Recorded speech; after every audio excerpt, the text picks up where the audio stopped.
Hello students, welcome back to our channel Judiciary by PW. This is me Arjita और आज के इस video में हम बात करेंगे कि सरकारी वकील किस तरीके से बना जाता है।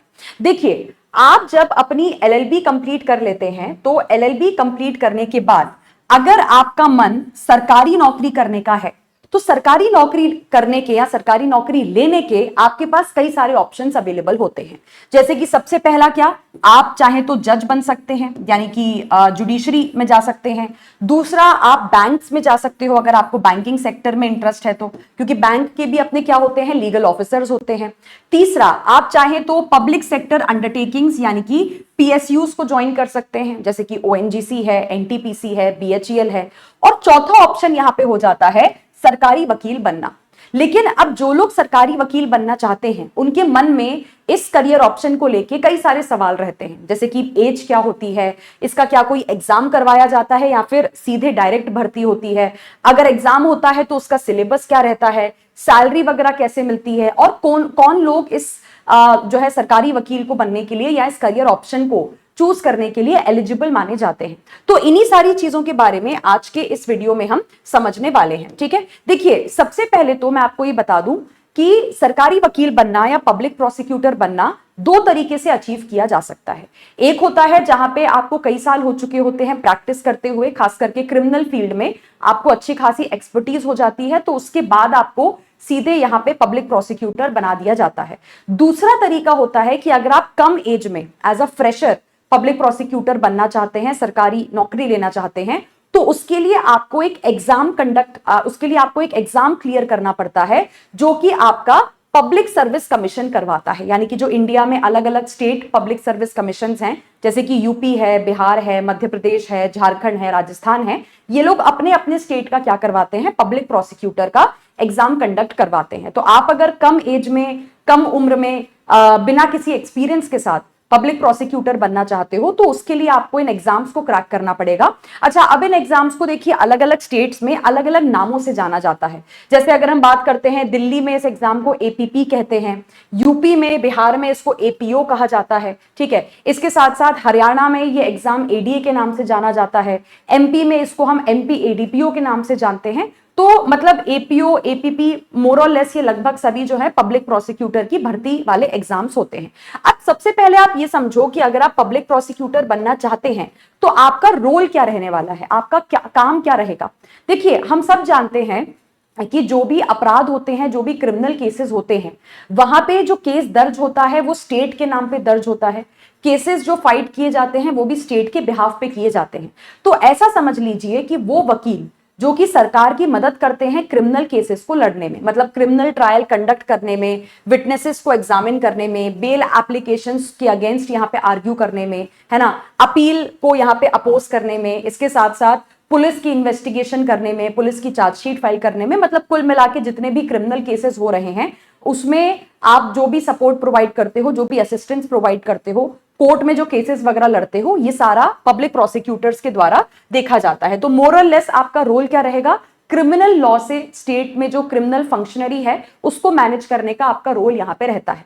अब अगर हम एलिजिबिलिटी की बात करते हैं तो मैंने आपको ये बता दिया कि इसके लिए एग्जाम कंडक्ट करवाया जाता है। ठीक है, अलग अलग स्टेट्स अपना अलग अलग एग्जाम यहाँ पे कंडक्ट करवाते हैं। अब अगर आप इस एग्जाम में बैठना चाहते हैं तो आपके पास क्या एजुकेशनल क्वालिफिकेशंस होने चाहिए। देखिए, सबसे पहले तो LLB की डिग्री मैंडेटरी है, यानी कि बिना LLB की डिग्री कंप्लीट करे या फिर लास्ट सेमेस्टर में या लास्ट ईयर में रहते हुए आप इन एग्जाम्स में नहीं बैठ सकते। ठीक है, LLB कंप्लीट करना इंपॉर्टेंट है, चाहे फिर आपने 3 साल वाला LLB किया हो या फिर 5 साल वाला LLB यहां पे किया हो। अच्छा, इसके अलावा कुछ कुछ स्टेट्स में आपसे यह भी कहा जाता है कि आपने अपना स्टेट बार काउंसिल में इनरोलमेंट भी करवाया होना चाहिए, लेकिन वो डिपेंड करेगा कि आप कौन से स्टेट की तैयारी करना चाहते हो, क्योंकि हर स्टेट में अपनी अलग अलग एलिजिबिलिटी कंडीशन होती है। कहीं पे मांगते हैं स्टेट बार काउंसिल का इनरोलमेंट, कहीं पे नहीं मांगते हैं। तो आप जब एक बार डिसाइड कर लेंगे कि मुझे इस स्टेट के पब्लिक प्रोसिक्यूटर एग्जाम की तैयारी करनी है, तो आपको उस स्टेट का एलिजिबिलिटी कंडीशन देखना होगा। वहां पे अगर रिक्वायरमेंट है तो फिर आपके पास स्टेट बार काउंसिल का एनरोलमेंट होना चाहिए, अदरवाइज नहीं है तो कोई दिक्कत की बात नहीं है। सिमिलरली, जब आप अपना यहाँ पे स्टेट डिसाइड करोगे तो आपको यह भी देखना होगा कि क्या उस स्टेट में वर्किंग एक्सपीरियंस तो नहीं मांगा जा रहा है, जैसे एग्जाम्पल के तौर पे ये जो एग्जाम्स होते हैं, जैसे यूपी का एपीओ का जो पेपर होता है या बिहार का जो एपीओ एग्जाम होता है, इन स्टेट्स में आपसे कोई भी वर्क एक्सपीरियंस नहीं मांगा जाता है। तुरंत एलएलबी कंप्लीट करने के बाद आप पब्लिक प्रोसिक्यूटर एग्जाम्स में बैठ सकते हैं। लेकिन कुछ स्टेट्स हो गए, जैसे कि दिल्ली हो गया, जैसे साउथ में मैंने सुना है तमिलनाडु हो गया, तो वहां पे आपसे एलएलबी के बाद वर्क एक्सपीरियंस भी मांगा जाता है। तो मतलब कुछ स्टेट्स में जो फ्रेश लॉ ग्रेजुएट्स होते हैं बिना किसी एक्सपीरियंस वाले, वो लोग भी एग्जाम में बैठ सकते हैं। लेकिन कुछ स्टेट्स में आपसे लिटिगेशन प्रैक्टिस का एक्सपीरियंस मांगा जाता है, कहीं पे 2 साल होता है, कहीं पे 3 साल होता है, कहीं पे 5 साल होता है। तो अगेन आपको एक्सपीरियंस लेने की जरूरत है या नहीं है, वो अगेन इस बात पे डिपेंड करेगा कि आप कौन से स्टेट को टारगेट कर रहे हो। अगर जिस स्टेट को आप टारगेट करते हैं वहां पे एक्सपीरियंस मांगा जा रहा है, तो फिर आपको एक्सपीरियंस रखना पड़ेगा, तभी आप एग्जाम में बैठने के लिए एलिजिबल हो पाओगे। एज लिमिट की अगर हम यहाँ पे बात करते हैं, तो अगेन देखिए, this is also subjective on the basis of कि कौन से स्टेट को आप टारगेट कर रहे हो। ऑन एन एवरेज मैं फिर भी आपको एज बता देती हूं कि ऑन एन एवरेज जो होती है यूजुअली वो 21 से लेके 35-40 साल तक की होती है। अगेन इसमें कैटेगरी वाइज आपको रिलैक्सेशन भी दिया जाता है, लेकिन वही बात है कि जब आप एक बार अपना स्टेट डिसाइड कर लोगे, आपको देखना पड़ेगा कि उस स्टेट में एज लिमिट जो है वो क्या रखी गई है और उस स्टेट में कैटेगरीज को कितना कितना एज रिलैक्सेशन दिया गया है। तो कहने का पॉइंट देखिए ये है कि एक्सपीरियंस हो गया या एलिजिबिलिटी हो गई या एज वाला फैक्टर हो गया, ये इस बात पे डिपेंड करेगा कि आप कौन से स्टेट के पब्लिक प्रोसिक्यूटर एग्जाम को टारगेट कर रहे हैं। क्योंकि इंडिया में देखिए हर स्टेट अपना अलग पेपर करवाता है। यूपी का अलग है, राजस्थान का अलग है, बिहार का अलग है, मध्य प्रदेश का अलग है, उत्तराखंड का अलग है, दिल्ली का अलग है। तो हर स्टेट का अपना अलग पेपर पैटर्न होता है, हर स्टेट का अपना अलग सिलेबस हो जाता है, एलिजिबिलिटी भी बदल जाती है, इसके साथ साथ एक्सपीरियंस की रिक्वायरमेंट भी बदल जाती है और एज लिमिट का फैक्टर भी चेंज हो जाता है ना। तो इसलिए मेरा सबसे पहले सजेशन आपको यह रहेगा कि बिफोर यू डिसाइड कि मुझे सरकारी वकील बनना है, मुझे पब्लिक प्रोसिक्यूटर एग्जाम्स की तैयारी करनी है, उससे पहले आप ये डिसाइड करो कि आप कौन से स्टेट में बनना चाहते हैं। उस स्टेट के इन सारे पॉइंट्स को चेक करिए, इन सारी कंडीशंस को देखिए, ताकि अकॉर्डिंगली आप यहाँ पे अपना प्लान, अपनी स्ट्रैटेजी को बना सकें। अब यहाँ पे पेपर पैटर्न की अगर हम बात करते हैं, सो देखिए paper pattern again state to state यहाँ पे अलग हो जाता है। जैसे यूजुअली आप देखोगे तो पब्लिक प्रोसिक्यूटर एग्जाम्स 3 स्टेजेस में करवाए जाते हैं, ठीक वैसे जैसे आपका जुडिशरी का पेपर होता है। पहले होगा प्रीलिम्स जिसमें आपसे एमसीक्यू क्वेश्चंस पूछे जाएंगे, फिर आएगा मेंस का पेपर और फिर आता है आपका इंटरव्यू का पेपर, ठीक है। लेकिन कहीं कहीं पे हमको देखने को मिलता है कि प्रीलिम्स के बाद सीधे इंटरव्यू करवा दिया जाता है ना। कहीं कहीं पे हमको देखने को मिलता है कि सिर्फ प्रीलिम्स और मेंस होता है, इंटरव्यू नहीं करवाया जाता है। सो अगेन स्टेट वाइज आपको देखना पड़ेगा कि आपने जो स्टेट टारगेट किया है वहां पे एग्जाम का पैटर्न क्या है। बट यूजुअली मैंने आपको बताया, यूजुअली क्या होता है, प्रीलिम्स, मेंस और इंटरव्यू आपका होता है। तो प्रीलिम्स में अगर हम बात करते हैं, अगर हम यहाँ पे सब्जेक्ट्स की बात करें, तो अगेन सब्जेक्ट के लिए भी आपको देखना पड़ेगा कि आपका जो टारगेट स्टेट है उनका सिलेबस क्या है, वो अपने एग्जाम में क्या पूछते हैं। बट अदरवाइज मैं आपको बताऊं कुछ चीजें जो आपको लगभग सभी पब्लिक प्रोसिक्यूटर एग्जाम्स में सेम देखने को मिलती हैं, वो है कि कॉन्स्टिट्यूशन आता ही आता है, आपके जो न्यू क्रिमिनल लॉज हैं और ओल्ड क्रिमिनल लॉज हैं, मतलब IPC, CrPC, evidence, BNS, BNSS और बीएसए, ये पूछे जाते हैं। इसके साथ साथ आपके लोकल लॉज आते हैं अलग अलग स्टेट्स के, जैसे यूपी के अलग हैं, बिहार के अलग हैं। करंट अफेयर, जीके पूछा जाता है और हिंदी और इंग्लिश पूछा जाता है। सेम यही चीजें आपको मेंस के पेपर में भी देखने को मिलती हैं, जिसमें आपको आंसर्स को लिखना होता है। इसमें भी constitution, criminal laws, Hindi, English के सवाल पूछे जाते हैं और लास्ट में आ जाता है आपका यहाँ पे इंटरव्यू, ठीक है। इसके बाद अगर हम यहाँ पे स्ट्रैटेजी के बारे में बात करते हैं, सो देखिए मेनली अगर आप अभी फिलहाल एलएलबी में हैं और एलएलबी करते करते आप यहाँ पे सोच रहे हैं कि मैं एलएलबी कंप्लीट होने के बाद पब्लिक प्रोसिक्यूटर वाले करियर ऑप्शन की तरफ जाना चाहता हूं, तो एलएलबी करते हुए आपका जो यहाँ पे फोकस होना चाहिए वो होना चाहिए कि आप न्यू क्रिमिनल लॉज को यहाँ पे अच्छी तरीके से पढ़ें। आपकी कॉन्सेप्चुअल अंडरस्टैंडिंग, बेयर एक्ट की नॉलेज बहुत प्रॉपर होनी चाहिए इन 3 सब्जेक्ट्स को लेके। साथ ही कॉन्स्टिट्यूशन के ऊपर भी आपकी कमांड अच्छी होनी चाहिए, क्योंकि मैक्सिमम स्टेट्स में कॉन्स्टिट्यूशन भी एज अ सब्जेक्ट आपका पूछा जाता है।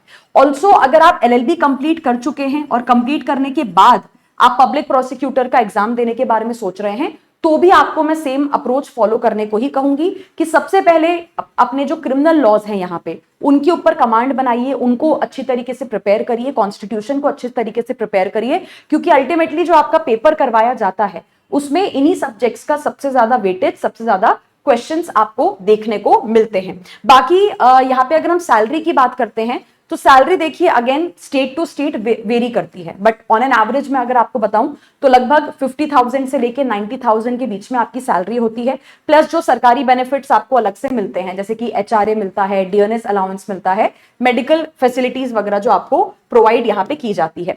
सो आप में से जो लोग सबसे पहले तो यहाँ पे गवर्नमेंट एडवोकेट बनना चाहते हैं, पब्लिक प्रोसिक्यूटर, सरकारी वकील बनना चाहते हैं, मेरा सबसे पहला सजेशन आपको यही होगा कि आप पहले यहाँ पे देखिए कि इंडिया में कौन कौन से स्टेट्स हैं जो इसका एग्जाम कंडक्ट करवाते हैं, और उसके बाद ये डिसाइड करिए कि आप उसमें से कौन से एग्जाम में बैठना चाहते हैं।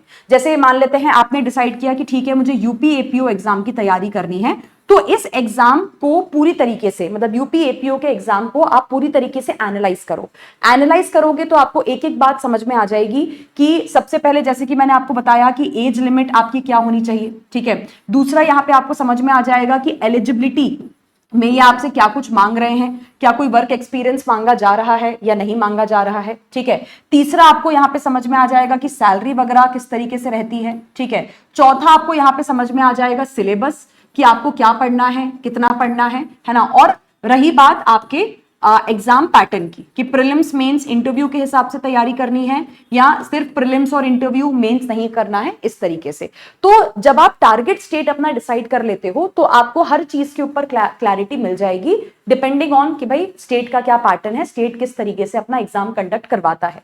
बाकी आप में से जो लोग यहाँ पे हमारे साथ सरकारी वकील बनने की तैयारी करना चाहते हैं, so let me tell you कि जुडिशरी बाय पीडब्ल्यू भी आपको इन एग्जाम्स की प्रिपरेशन करवाता है। सरकारी वकील के एग्जाम्स की प्रॉपर तैयारी प्रीलिम से लेके इंटरव्यू तक की करवाई जाती है आपको, जिसमें हम सारे सब्जेक्ट्स आपको पढ़ाते हैं, नोट्स आपको प्रोवाइड किए जाते हैं, एमसीक्यू क्वेश्चंस आपको हम सॉल्व करवाते हैं, है ना। मॉक टेस्ट पेपर्स आपको मिलते हैं, मेंस की आंसर राइटिंग करना भी आपको सिखाया जाता है। सो जैसे आप देख सकते हैं ये हमारी वेबसाइट है पीडब्ल्यू की।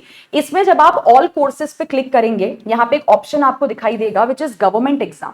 यहाँ पे जब आप जाके क्लिक करोगे तो यहाँ पे राइट में एक इस तरीके से पेज ओपन होगा, इसमें आप देख सकते हैं जुडिशरी लिखा हुआ है। इस पे जैसे ही आप क्लिक करके नीचे आएंगे तो यहाँ पे आप देख सकते हैं ये सामने ही आपको जुडिशरी बाय पीडब्ल्यू के सभी बैचेस दिख जाएंगे। तो ये अभी हमारा नया बैच है जो कि स्टार्ट हुआ है, एपीओ, एपीपी और आपका एडीए फाउंडेशन बैच यहाँ पे। तो ये जो अलग अलग एग्जाम्स मैंने आपको बताए, बिहार का अलग, यूपी का अलग, राजस्थान का अलग, दिल्ली का अलग, उन सभी अलग अलग एग्जाम्स की तैयारी आपको इस एक बैच में करवाई जाती है। मतलब पूरा prelims to interview syllabus complete करवाना, आपको क्वेश्चंस प्रैक्टिस करने के लिए देना, नोट्स देना, और हिंदी और इंग्लिश मीडियम दोनों मीडियम के स्टूडेंट्स को हम इस बैच में पब्लिक प्रोसिक्यूटर बनने की, सरकारी वकील बनने की तैयारी करवाते हैं। तो अगर आप इस बैच को ज्वाइन करना चाहते हैं, आप चाहें तो हमारी वेबसाइट पे जा सकते हैं, पीडब्ल्यू की ऐप पे जा सकते हैं, अदरवाइज डिस्क्रिप्शन बॉक्स में आपको एक नंबर दिख जाएगा, आप उस नंबर पे कॉल करके टीम से और फर्दर असिस्टेंस, फर्दर क्वेश्चंस वगैरह भी अपने